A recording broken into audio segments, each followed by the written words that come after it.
Ayan. So napakalinaw na suspicious siya. So anong implication nito?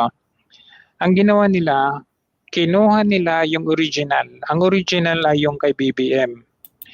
Ngayon, sa kanila ginawa ng AI yung kay BBM para palitan nila yung mukha into Rudy Duterte, Baste at saka Sara. So ito po yung deepfake. Labanan to ng totoong deepfake o hindi. Hindi kasi nila maamin, matanggap na si BBM talaga yan. O yan o, suspicious o. O ano na, talo na naman kayo. Kita nyo ako, hindi ako nagtitake ng substance, I will ano yan, at ako ay mag-volunteer na para lang mawala ang duda ng mga tao. I will subject myself to a random regular hair follicle test In public.